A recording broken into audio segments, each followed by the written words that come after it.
एक समय की बात है जब एक छोटे से गांव में रहता था एक किसान धर्मपाल नामक।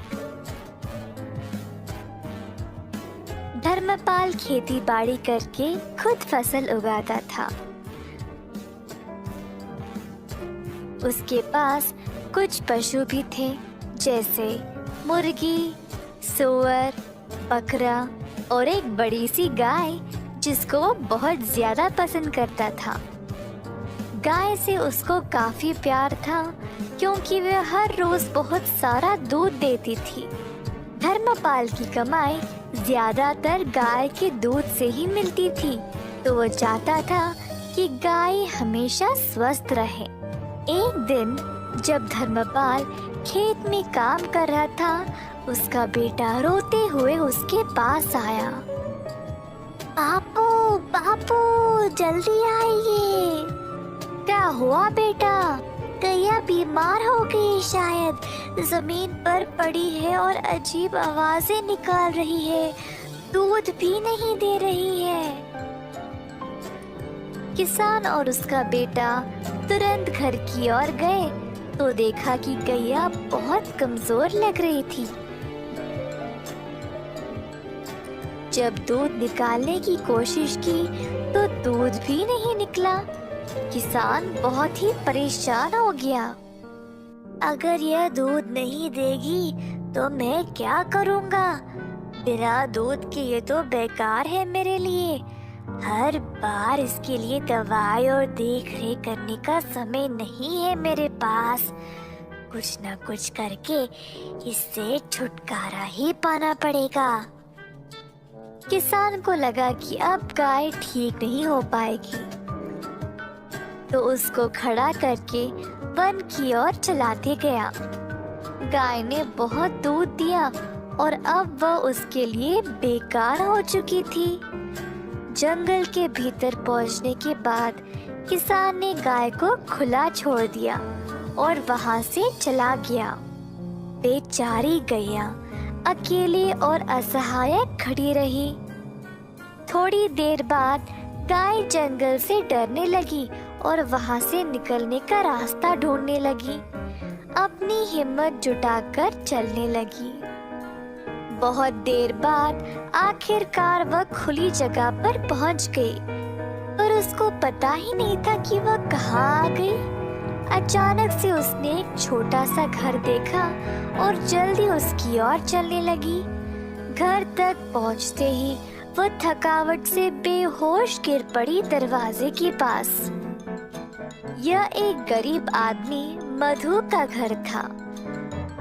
सुबह सवेरे मधु बाहर आया।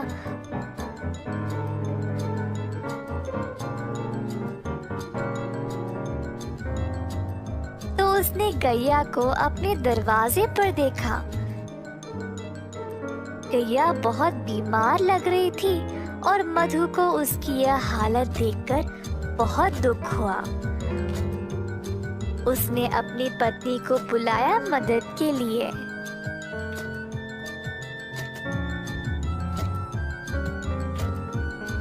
ओ सुनती हो, यह बेचारी गैया बहुत बीमार है, इसका ख्याल रखना पड़ेगा।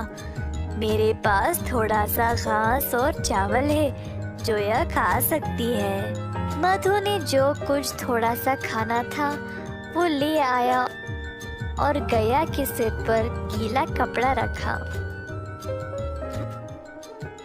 मधु और उसकी पत्नी ने बहुत दिनों तक गैया का ख्याल रखा और धीरे धीरे गैया की हालत बेहतर होने लगी।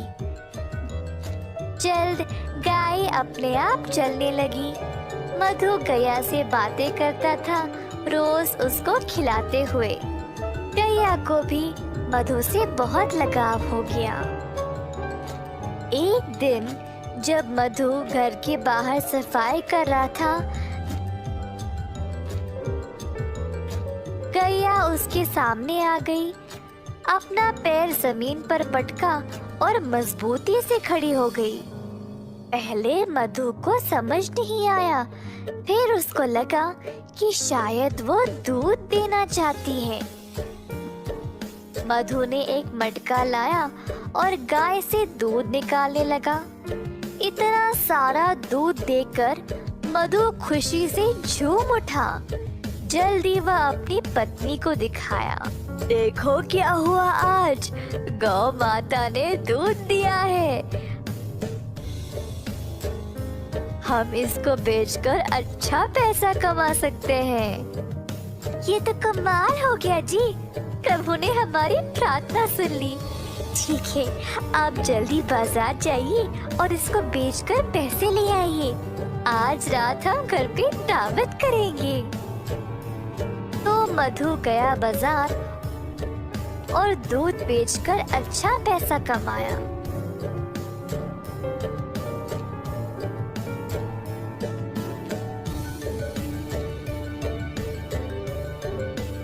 उसने भगवान को धन्यवाद किया उसको गैया देने के लिए। मधु दूध बेचने लगा और जल्द अपने शुद्ध दूध के लिए मशहूर बन गया। गांव वालों को अब केवल उसी का दूध चाहिए था, जिसके लिए अच्छी रकम भी दिया करते थे।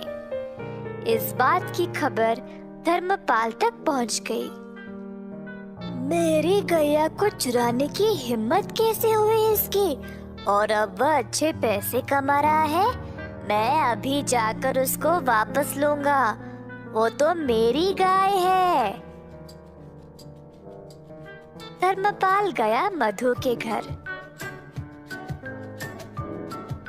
मैंने सुना मेरी गैया तुम्हारे पास है और तुम उसका दूध बेच रहे हो। ये तुम्हारी नहीं है, दे दो मुझे वापस। यह सच नहीं है, गाय बहुत बीमार थी और मरने वाली थी। तुमने इसका ख्याल नहीं रखा, पर मैंने इसको ठीक किया है, तो यह मेरी है। तुम गाय को वापस नहीं ले सकते। मैं चुपचाप नहीं बैठने वाला, ग्राम प्रधान के पास जाकर उनसे बात करूंगा। अब वही फैसला करेंगे। तो दोनों आदमी ग्राम प्रधान के पास जाकर अपनी समस्या सुनाई। तो यह है तुम लोगों की समस्या। यह तो बहुत आसान है, मैं हल कर दूंगा, चिंता ना करो। धर्मपाल को लगा अब वह जीत ही गया। उसको पता था कि वही गाय का असली मालिक है, तो बस उसी का नाम सुनने का इंतजार करता खड़ा रहा। तुम दोनों गाय के दाएं और बाएं खड़े हो जाओ। तो दोनों इसी प्रकार गाय के आजू बाजू में खड़े हो गए। कुछ देर तक सब चुपचाप थे। अचानक से गाय अपनी जगह से हिली और मधु के पास आकर खड़ी हो गई।